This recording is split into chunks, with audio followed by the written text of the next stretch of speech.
छोटा सा गांव था जो शहर से काफी दूर बसा था। उसी गांव के बीचों बीच एक पुराना सा मिट्टी का मकान था जिसमें रहते थे सबके प्यारे काका। काका की सबसे खास पहचान यह थी कि वे रोज होटल या ढाबा नहीं चलाते थे, बल्कि सिर्फ रविवार के दिन ही 100 किलो मटन पकाते थे। साथ में गर्मा गर्म चावल और कुरकुरा पापड़ भी परोसा जाता था। गांव में और भी कई होटल थे, लेकिन रविवार के दिन सारे होटल सुनसान हो जाते और काका के आंगन में मानो मेला सा लग जाता। उस रविवार को भी काका तड़के उठ गए और बाजार की ओर निकल पड़े। बाजार के कसाई ने हंसते हुए कहा, काका, आज फिर 100 किलो मटन ले जा रहे हो? लगता है पूरे गांव का पेट तुम्हें ही भरना है।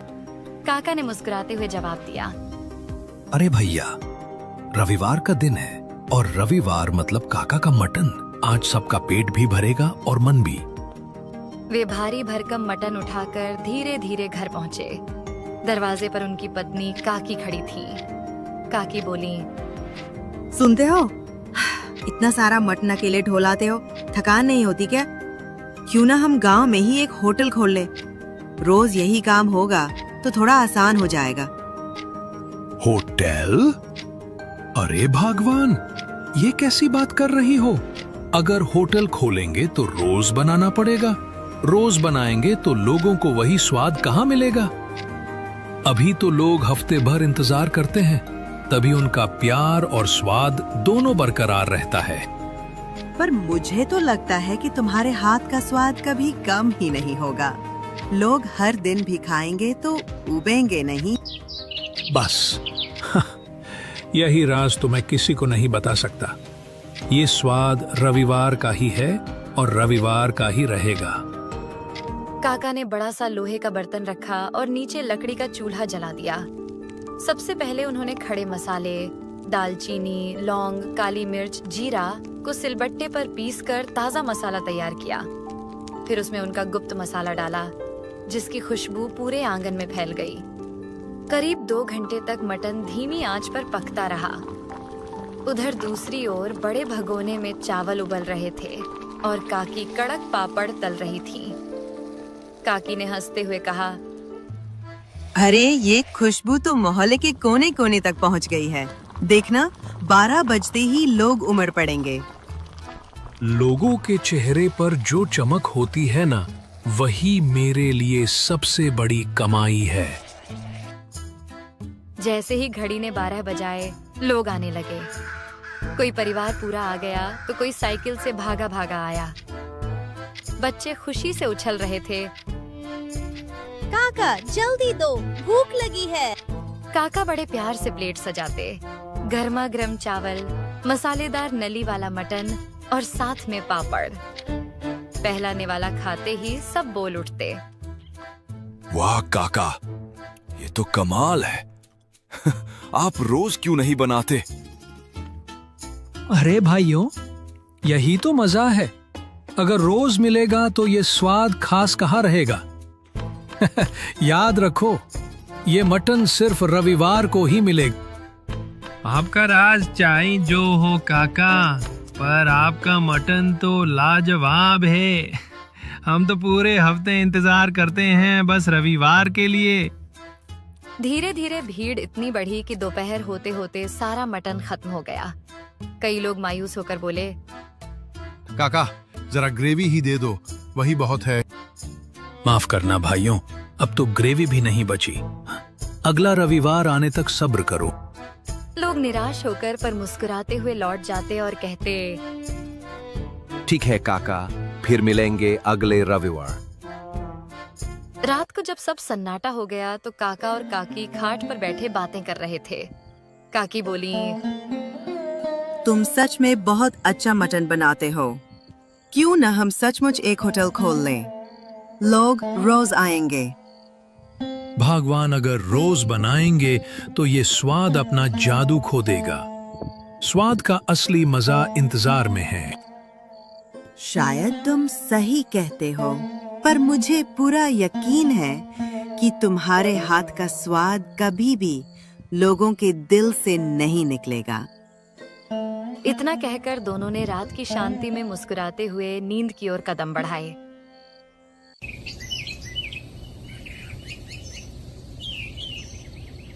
अगले दिन सुबह काका गांव की गलियों में टहलते हुए निकल पड़े।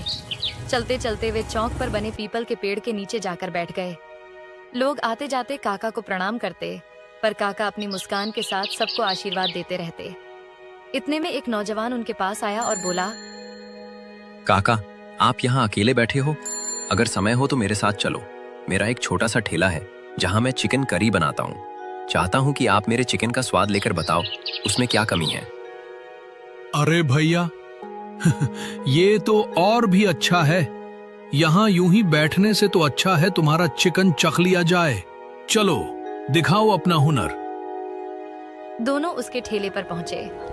लड़के ने जल्दी जल्दी गर्मागर्म चिकन करी और चावल की प्लेट सजाई और काका के सामने रख दी। काका ने पहला निवाला लिया, कुछ देर चबाया और फिर बोले, देख बेटा, तुम्हारा चिकन ठीक है, पर इसमें जान नहीं है।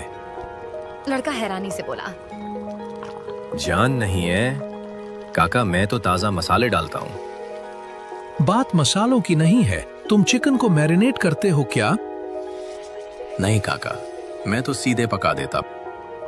यही तो कमी है। काका फिर सुबह सुबह उठे, ताजा मटन लेकर आए और बड़े हांडी में लकड़ी के चूल्हे पर पकाना शुरू कर दिया। धीरे धीरे गरम मसालों और गुप्त मसाले की खुशबू पूरे गांव में फैल गई। दोपहर के 12 बजते ही गांव वाले जमा हो गए। जैसे ही पहली प्लेटें परोसी गईं, सबके चेहरे खिल उठे। एक आदमी छकते ही बोला, अरे काका, आज तो प्लेट में मटन के पीस ज्यादा दिख रहे हैं। दूसरा हंसते हुए बोला, हाँ काका, मुझे तो 2-2 नली वाले टुकड़े मिल गए। काका ने मुस्कुराते हुए कहा, अरे भाइयों, आज मैंने जानबूझकर सबको थोड़ा ज्यादा दिया है। लोग हैरान होकर बोले, पर काका, आज ऐसा क्या खास है?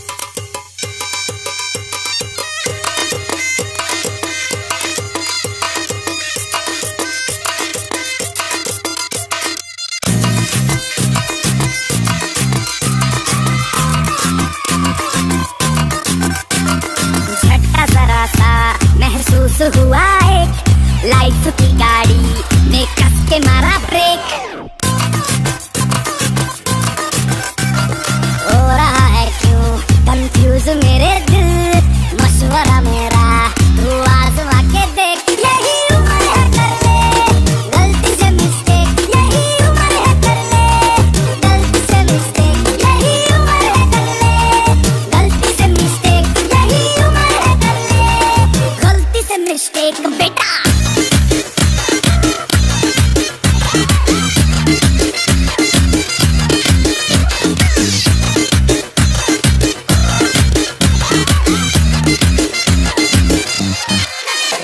चल मसल फुलाना, थोड़ी बॉडी बनाना, तेरे चिकने गालों पे सबल की फसल उगाना।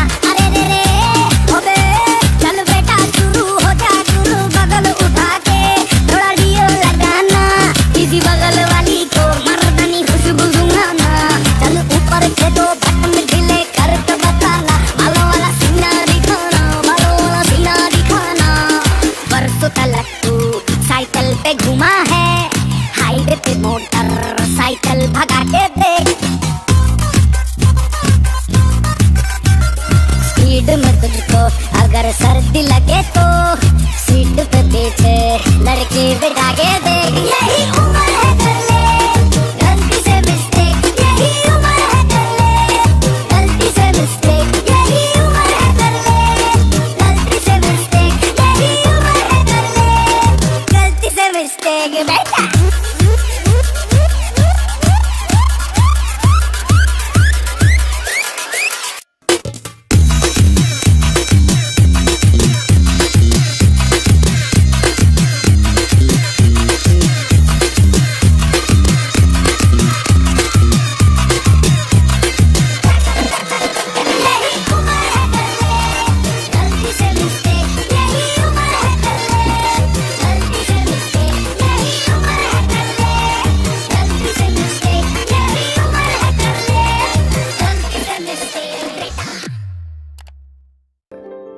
काका ने मुस्कुराते हुए कहा, आज की ही तारीख को मैंने पहली बार रविवार का मटन बनाना शुरू किया था, तो समझ लो ये हमारी सालगिरह है।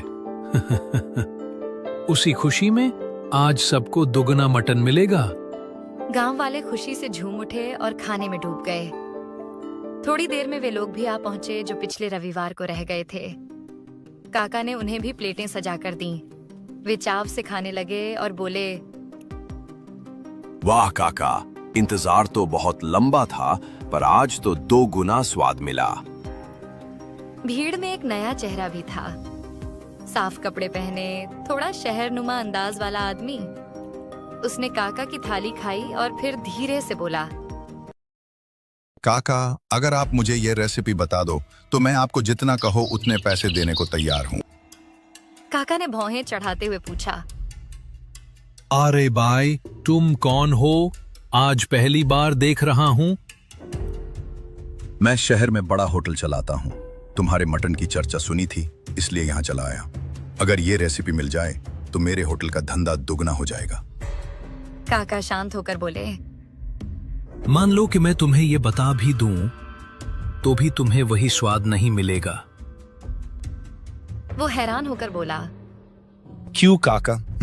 स्वाद तो रेसिपी से आता है। नहीं भाई, स्वाद सिर्फ मसालों से नहीं आता। ये मटन धीमी आंच पर चूल्हे में पकता है घंटों तक। तुम्हारे होटल में तो गैस का चूल्हा होगा, वहीं से फर्क पड़ जाएगा। वो आदमी जिद पर अड़ गया। फिर भी बता दो काका, मैं तुम्हें खूब पैसे दूंगा।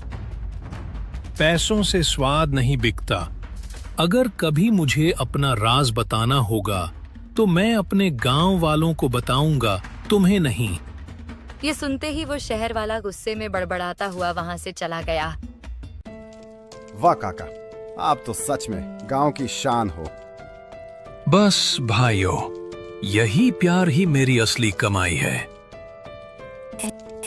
उस रात जब सब सो चुके थे, काका और काकी खाट पर बैठे बातें कर रहे थे।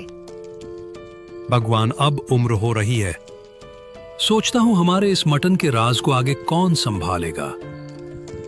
काकी ने सहमति में सिर हिलाया। सही कह रहे हो, पर किसे दोगे ये राज? कौन बना पाएगा तुम्हारी तरह? क्या पता कोई खुद चलकर आ जाए, जिसे ऊपर वाला हमारे लिए भेजे। दोनों यही सोचते सोचते सो गए। सुबह दरवाजे पर दस्तक हुई। कोई है घर में? बाहर से एक धीमी आवाज आई। काका बाहर निकले तो देखा एक दुबला पतला लड़का खड़ा था। लड़का बोला, काका, मैं अनाथ हूँ, कई दिन से भूखा हूँ, कुछ खाने को मिलेगा? काका उसे अंदर ले आए।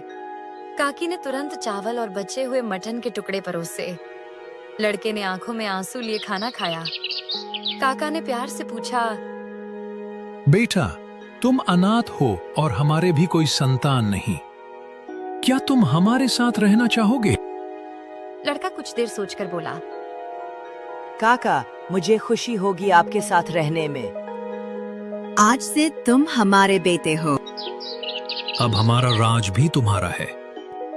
इस तरह काका और काकी को अपना वारिस मिल गया। तीनों साथ रहने लगे और गांव में उनकी खुशियों की नई कहानी लिखी गई।